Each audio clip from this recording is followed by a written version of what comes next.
Oh, Games Workshop. First you let me down by not sending me stuff anymore to review or get a head start in. Was it because I made copies of some rubble for my bases?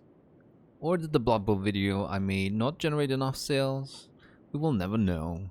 Then I had to wait 25 days for the Cursed City copy I ordered, while all of the other guys already went hard on their content. The Cursed City box showed up on my doorstep a couple days ago. Who knows if I'll ever actually play this game, but this box has a bunch of really great models. As far as value goes, if you consider those Vom Games Workshop habe ich ein Vorab-Exemplar ihres neuen Brettspieles Warhammer Quest. How's one supposed to run a painting channel like this? So anyway, dear viewer, thanks a lot for your patience, and I'm sure the 5 people among you that have not painted their box yet will even watch this video, so I hope you'll enjoy it. My name is Chris and you're watching Travarian Miniatures. Let's be honest for a second. They apparently let an intern decide on the design of the zombie sprue because every single one has the same gimmicky pose. But the good news is the new zombie box has more diverse poses, and you can use all the tips I have for you in this video on these minis as well. Since the zombies from Cursed City are all push fit, we don't really have to fill any major gaps but one, which is actually an easy fix, as we will see here in a second. One other thing I usually do with push fit models is to snip off the bridges below the legs to be able to position my minis on their bases in a more customized way. But this was not a viable option here, since the legs are so flimsy and too thin to drill a hole for a pin. So I went for a different method. I cut off parts of the bridge and glued the rest in a bit higher than the ground level of the base and filled the gaps with the extra material. This lets me create uneven ground, which always looks better than just one flat layer of modeling sand on the base. I just applied a bunch of super glue over this and sprinkled earth on and added a second layer near the feet where I wanted the layer to be thicker. I primed the zombies black and gave them a slight mist of white primer from above. The reason I did this was because I knew I was going for brighter colors, and they usually go on easier over a bright base coat. You don't really need to do a cenital priming unless you do something with it, like using translucent paints, and this is a general thing. Your primer color isn't really important if it's not part of your plan. Let me give you another example. On this zombie ogre, I knew I wanted to use the black primer as a shadow color by just applying a thin layer of brown that allows the black to shine through, and then apply midtones and highlights from there. This would not have been possible or a white primer or even a cenital pre-shading. So as always, what you do should be a choice related to your plan and not something that everyone else does, because it's the best thing to do. Remember when I said there was one gap to deal with when assembling these models? Well, here it is. But since these zombies are carrying half a graveyard on their back anyway, we can just add some more garbage by closing this gap with additional earth. Next, I wanted to apply all the base colors I would be working off of to see if they fit together. This is not rocket science or any hidden color theory approach, but since I wanted to apply the shades with my diluted contrast paints method, I thought maybe I will use the same wash for a couple of these base colors, and in that context it makes sense to have all of them applied before any of the shading. To start the yellow, I mixed Baler Brown and Uriel Yellow because I wanted a saffron color with just right balance of saturation and not too bright. For the other dress, I wanted a light blue, which I mixed from Dark Reaper and white. For the hair, I wanted something that could have been red hair while this person was still alive.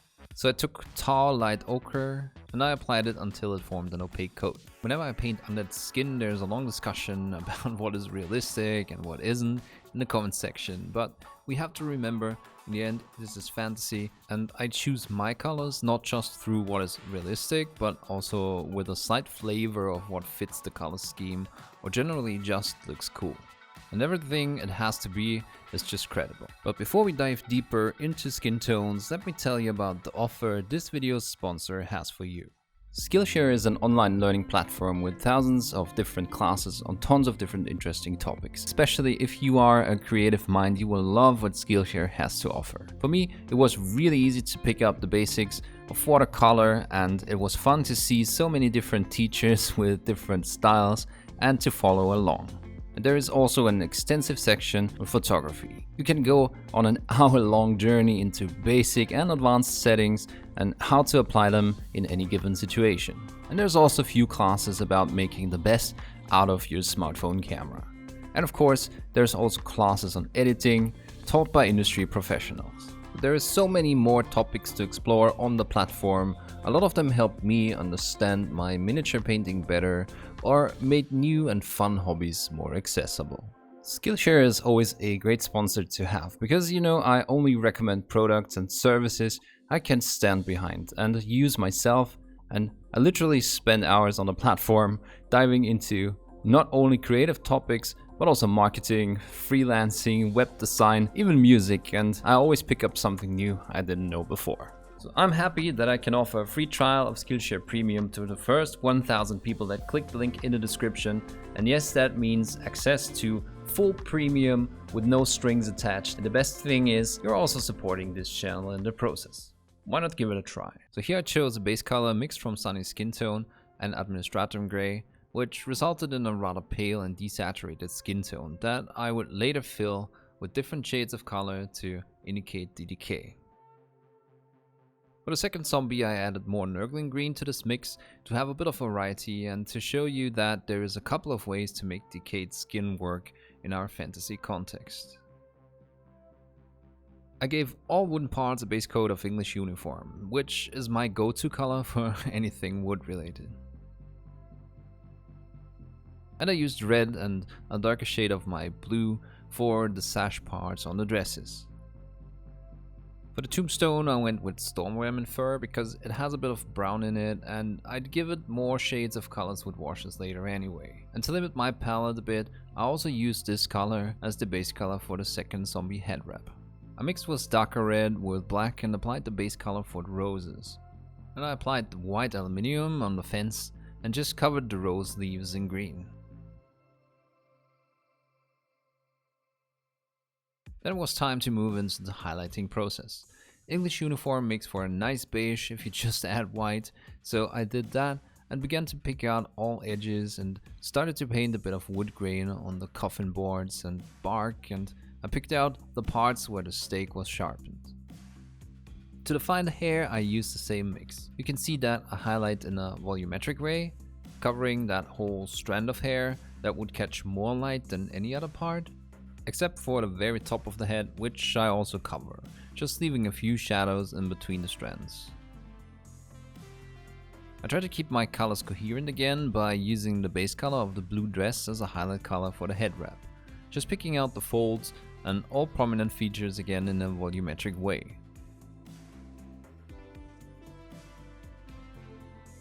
And I picked out the eye with white before adding the washes.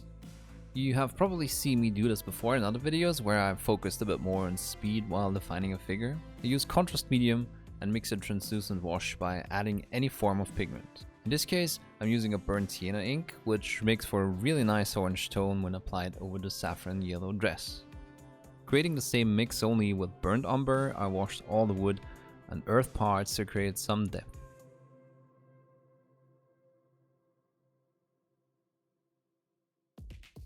And some color variation in the tombstone, like it was exposed to degradation through weather and overgrowth.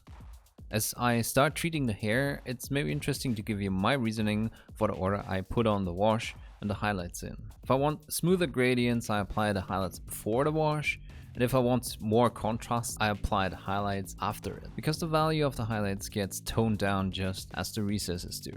I also washed the recesses of the flowers with burnt umber and added some burnt sienna to the fences as rust. Then I started to work on the skin. First, I mixed turquoise with the contrast medium and applied a few shades to add color variety on the skin, and I made sure the pigment stayed where natural shadows would be, like under the ankle and the kneecaps and the cheeks. After the first day it was dry, I mixed a similar wash from a magenta and shaded a bit more selectively. This creates an interesting interplay of hues and shades to mimic discolorations on dead skin.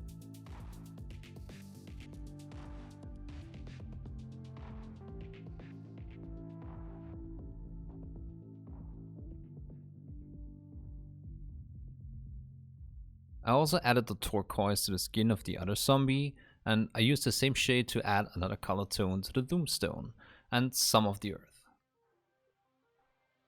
To create a bit of a gradient between the turquoise and brown on the tombstone, I put on a small portion of burnt umber, while the turquoise was still not dry, and just let Chaos Theory do its thing before I finished out the skin by adding some more magenta.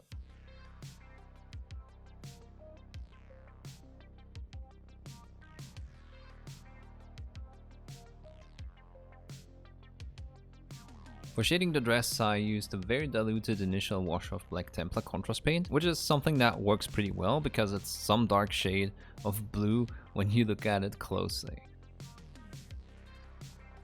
And I wanted the hair darker towards the tips, and I also decided to make a foot and a hand more towards black to add even more variation and make it look like a necrotic or mummified portion of the body. I also wanted the dress to be darker towards the lower area, so I gradually applied a few washes to the areas I wanted to shade. It's important to use a couple of diluted layers instead of one thick layer to control the gradient. And yes, this takes a while, but especially if you are batch painting, you can rotate through the models anyway. To achieve the effect I was looking for, which was to significantly darken these areas, I needed a more opaque pigment that would stay in all the areas it touched, not like the contrast paint that likes to just settle in the recesses. So I switched to a pure black and just diluted it with water. You can see that I'm pushing the pigments down to where I wanted the black to be most intense and opaque.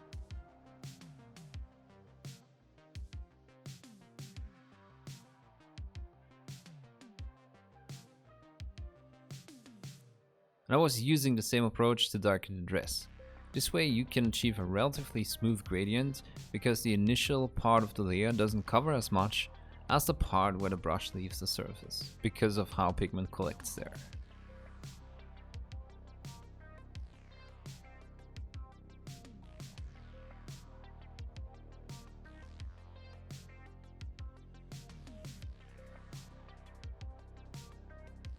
Once I was happy with how dark the dress was at the bottom, I wanted to outline the dress against the base and other elements like the feet. I could do that and add wear and tear to the dress at the same time. For this I used Dark Reaper again, but instead of mixing white in, I added Nurgling Green and painted a couple of dents and lines along with the outline.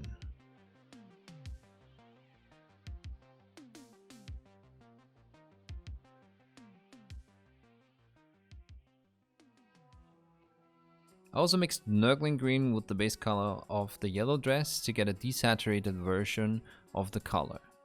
And I started highlighting all the edges facing up, and then I also worked in details towards the edge.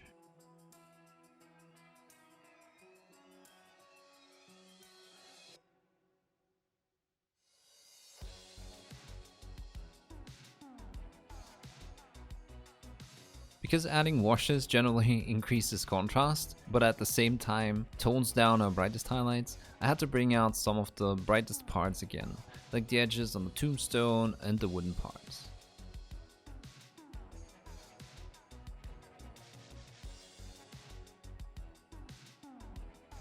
For the base I used different shades of brown, like a red brown and a beige brown, and I added black to the colors for a darker shade.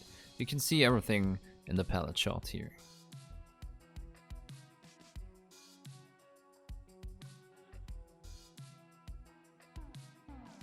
To highlight these parts I brushed on a darker beige like Baler brown. And eventually I felt like the base could use another additional color, so I washed in more green around the tree stump I glued to the base initially. This looks like there's some really tiny moss or any other overgrowth. I wanted some vegetation on the base, so I used a variety of foliage and tufts, starting with some seaweed by ripping out a portion and gluing it to the base, and then getting rid of the excess with pliers. This gives a very dry grass tuft that can be large in some portions and really short in others. And I also added some pre-made gamer's grass tufts. They're supposed to stick to the bases on their own, but I usually aid them by adding some super glue. At this point I got a bit fancy and also wanted to add some of these flower tufts, but they were too big, so I cut off tiny parts and also glued them on.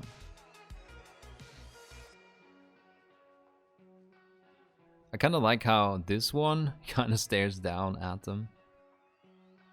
Putting elements like this on the basis of a unit adds a nice touch, but it also ties everything together. And to tie the tufts and the base together, it's good to dab on a layer of brown paint and let it run into the tufts. Otherwise it just looks too out of scale. Using pure Watsaka red, I was bringing out the highlights on the petals of the roses again, and I mixed a brighter shade for some final highlights. Like just adding any beige will work in this context. Another last detail was to define the candles, and for them I just used the beige and a blue-white mix, and I started to paint them, leaving out the recesses for shades, and added a highlight to the top crest of wax.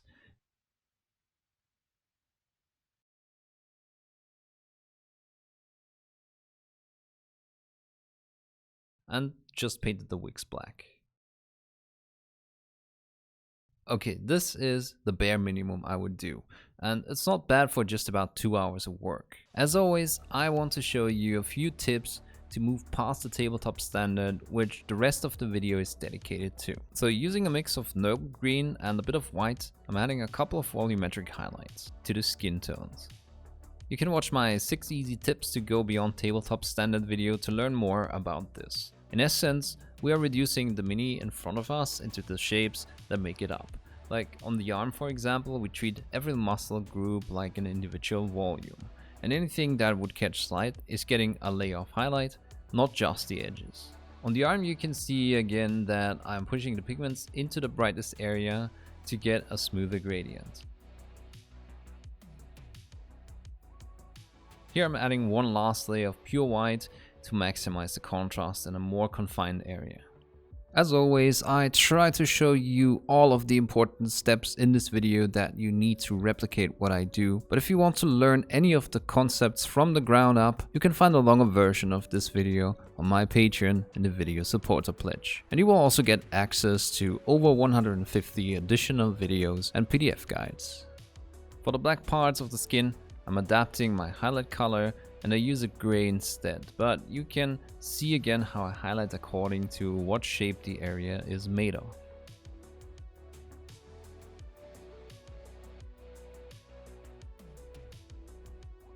And I'm doing the same thing for the other zombie by mixing a brighter shade of the base color I used for the skin.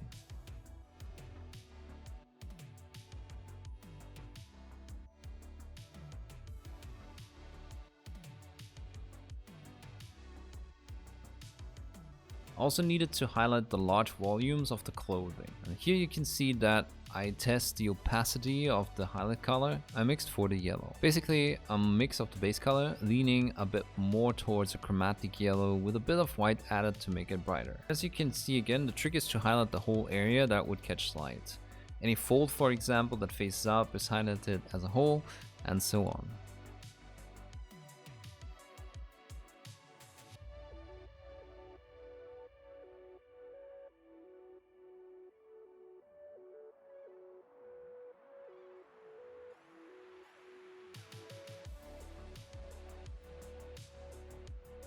As I'm building these highlights, you can see how the dress feels like it's lit by sunlight as the upper parts get brighter.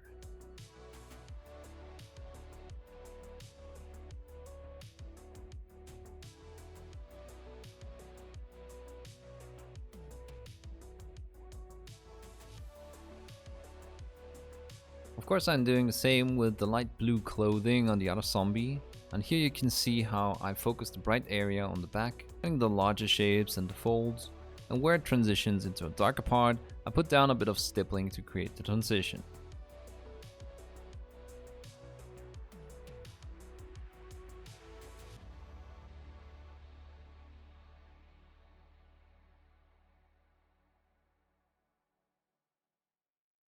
Here you can see an example of creating a contrast through using a more chromatic highlight on a desaturated gray base color, because I'm using some of the blue highlight color of the other dress as I'm slowly defining the headdress of the other figure.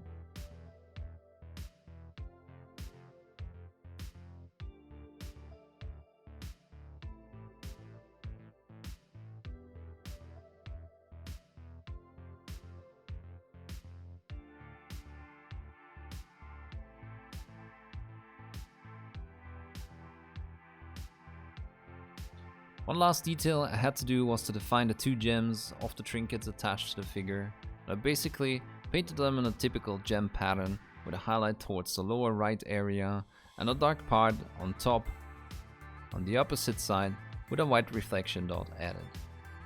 In the end, I also put one last highlight on all of the metal parts, and one thing that is always satisfying because it feels like wrapping up a figure was to paint the rim of the bases black.